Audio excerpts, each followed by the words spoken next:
இந்த படத்துல பார்க்கக்கூடிய இரண்டு விதைகள், ஒன்று இயற்கை விதை நேச்சுரல் சீட்ஸ், இன்னொன்னு கலப்பு விதை ஹைபிரிட் சீட்ஸ். இந்த இயற்கை விதை அப்படின்றது கடவுளிடமிருந்து உருவாகியது. இத எபிரேய மொழியில சொல்றாங்க பரா. பரா என்றால் முற்றிலும் புதிய ஒன்றை உருவாக்குவது, ஒன்றுமில்லாமல் உருவாகுவது, தெய்வீக தோற்றமுடையது. இது நடப்படும் பொழுது அது வளர்ந்து, அது பரம்பி, அது பழங்களை கனிகளை ஈந்து தலைமுறை தலைமுறையாய் படைப்பாளரிடமிருந்து காடுகிட்ட இருந்து அது உயிர் மூச்சை சுமந்து செல்கிறது. இது மனித கட்டுப்பாட்டை சார்ந்த ஒன்று அல்ல. கலப்பின விதை மனிதனால் உருவாக்கப்பட்டவை. இத எபிரேய மொழியில சொல்றாங்க பனா. பனா அப்படின்னா கட்டமை என்று பொருள். மனித முயற்சி அல்லது உழைப்பின் மூலியமாய் கட்டமைத்தல் இல்ல நிறுவுதல் என்பது இதனுடைய அர்த்தம். இது வலுவாக தெரிகிறது, வேகமாக வளர்கிறது, மேலும் ஆழமாக தோன்றுகிறது. ஆனால் அது மலட்டுத்தன்மை வாய்ந்ததாய் இருக்கிறது.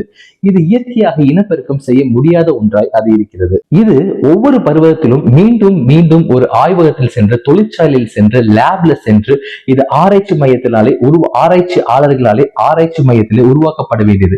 இது வடிவத்தை கொண்டுள்ளது, ஆனால் இது எதிர்காலத்தை கொண்டுள்ளது. It has structure but it has no future.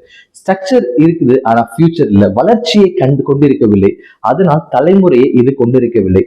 கடவுள் படைப்பதற்கும் மனிதன் கட்டமைப்பதற்கும் உள்ள வித்தியாசம் இதுதான். கடவுளின் படைப்பு அவரது சுவாசத்தில் இருந்து, அவருடைய நாசியின் சுவாசத்திலிருந்து அது உருவாகிறது, அது உயிரை கொண்டு வருகிறது, அது பெருகுகிறது மற்றும் கிருபையை அது இனப்பெருக்கம் செய்து கொண்டே இருக்கிறது. மனிதனின் கட்டுப்பாட்டை சார்ந்துள்ளது.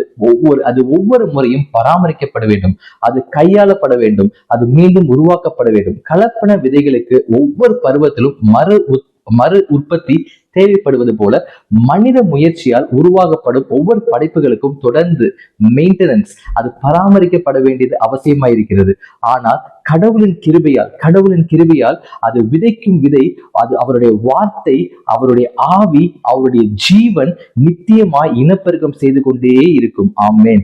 தேவனுடைய வார்த்தை அழியாத விதை. இதைத்தான் 1 பேதுரு 1:23 சொல்லுது. தேவனுடைய வார்த்தை அழியாத விதை, ஜீவன் உள்ளது, அது என்றென்றைக்கும் நிலைத்திருக்கிறது அப்படின்னு வேதம் சொல்லுது. கடவுள் படைக்கிறார், மனிதன் கட்டமைக்கிறான். ஆதியாகமம் 1:1 பாத்தீங்கன்னா, ஆதியிலே தேவன் வானத்தையும் பூமியும் படைத்தார் என்று சொல்லுது. அதே ஆதியாகமம் 11:4 பாத்தீங்கன்னா, வாருங்கள் வானத்தின் உச்சியை கொண்ட ஒரு நகரத்தை நமக்கென கட்டுவோம், ஒரு கோபுரத்தை நமக்கென கட்டுவோம், நமக்கென ஒரு பேரை உருவாக்குவோம் என்று ஒரு பாபிலோன் டவர் அங்க உருவாறது நீங்க பார்க்கலாம்.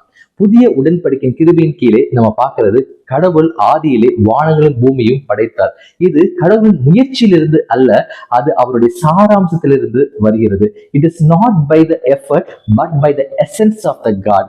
ஆனா மனுஷனுடைய கட்டமைப்பு நமக்காக கட்டுவோம் என்று சொன்ன பொழுது அது கிருபையிலிருந்து விலகி கட்டமைக்கும் மனித போக்கை மேம்படுத்தியது. கடவுளின் இயல்பு இல்லாமல் ஒரு பெயரை உருவாக்க அவர்கள் முற்பட்டார்கள். பழைய ஏற்பாட்டின் கீழே மனிதன் கடவுளுக்காக ஏதாவது ஒன்று கட்ட உழைத்தான். புதிய ஏற்பாட்டின் கீழே கிறிஸ்துவின் முடிக்கப்பட்ட வேலைக்குள்ளே கடவுள் மனிதனுக்குள் தனது வாழ்க்கையை உருவாக்கினார். கிருபை என்பது ஒப்புதலுக்கான கட்டமைப்பிலிருந்து விலகி அது அடையாளத்திலிருந்து உருவாக்குவதற்கு நம்மை மாற்றுகிறது. நீங்கள் மக்களுடைய ஏற்றுக்கொள்ளுதலை பெறும் ஒரு கட்டடக் கலைஞர் அல்ல, ஒரு சாதாரண கட்டடக் கலைஞர் நீங்கள் அல்ல. நீங்கள் தெய்வீக படைப்பாற்றலில் ஒரு பாத்திரம். பூமியின் சொர்க்கத்தின் சுவாசத்தை நீங்கள் வெளிப்படுத்துவதா இருக்கிறீர்கள். எபிரேய மொழி அதான் சொல்லுது, பரா என்பது கடவுளின் ஆவியால் வருகிறது, அதே நேரத்தில் பனா என்பது மனிதனுடைய வலிமையை சார்ந்ததா இருக்கிறது.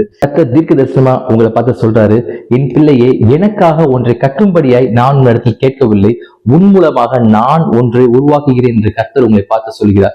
என் ஆவி கட்டுபவர்களை தேடவில்லை, என் ஆவி, என் சுவாசம் தேசங்களை வடிவமைக்கக்கூடிய பாத்திரங்களை தேடுகிறது என்று கர்த்தர் உங்களை பார்த்து சொல்கிறார்.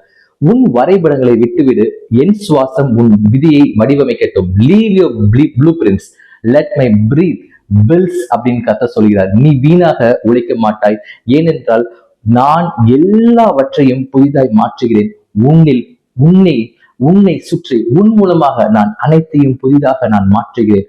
உன்னை மாற்றுகிறேன், உனக்குள்ளே மாற்றுகிறேன், சுற்றி மாற்றுகிறேன், அதை உன் மூலமாக மாற்றுகிறேன் என்று கர்த்தர் சொல்கிறார். ஆமென். நம்முடைய சுவாசம் கர்த்தருடைய சுவாசத்தோடு சேர்ந்து இணைந்து நாம் இந்த விசுவாசத்தை அறிக்கையை நாம் சேர்ந்து நாம் உச்சரிப்போமா? நான் கடவுளுக்காக கட்டுவதற்காக அல்ல, கடவுளுடன் படைப்பதற்காக நான் அழைக்கப்பட்டிருக்கிறேன். எனக்குள்ளே இருக்கும் அவருடைய ஆவி ஜீவனின் நோக்கம் மற்றும் தெய்வீக வடிவமைப்பை அது வெளிப்படுத்துகிறது. நான் மனித கட்டுமானத்திலிருந்து ஓய்வெடுத்து விடுபட்டு தெய்வீக படைப்பிலே நான் பாய்கிறேன். நான் என் எஃபர்ட்ல இருந்து நான் விலகி, என்னுடைய திறமையிலிருந்து நான் விலகி இயேசு கிறிஸ்துவுக்குள்ளாய் நான் ஓய்வெடுக்கிறேன். நான் மனிதனின் சாயலை அல்ல, நான் பரலோகத்தின் அசல் தன்மையை நான் சுமக்கிறேன். Not the duplicate but the original from the heaven. படைப்பாளர் என்னில் வாழ்கிறார். அவருடைய மூச்சு நான் செய்யும் அனைத்திற்கும் உயிர் கொடுக்கிறது. ஆமேன். ஒவ்வொரு தொழிற்சாலையும் நகல்களை உருவாக்குகிறது, ஆனா பரலோக பிதா அவர் அசல்களை, ஒரிஜினலை உருவாக்குகிறார். நீங்கள் மனுஷனால் நீங்கள் உருவாக்கப்பட்டவர்கள் அல்ல, நீங்கள் தேவனுடைய வித்தா இருக்கிறீர்கள், தேவனுடைய சிருஷ்டியா இருக்கிறீர்கள், தேவனுடைய படைப்பாய் இருக்கிறீர்கள். அவருடைய சுவாசத்தை நீங்கள் சுமந்து கொண்டிருக்கிறீர்கள். உங்களுடைய சுவாசத்தின் மூலம் அது உலகத்திற்கு அநேகமான வெளிப்பாடுகளையும் நற்செய்திகளும் எடுத்து செல்லட்டும்.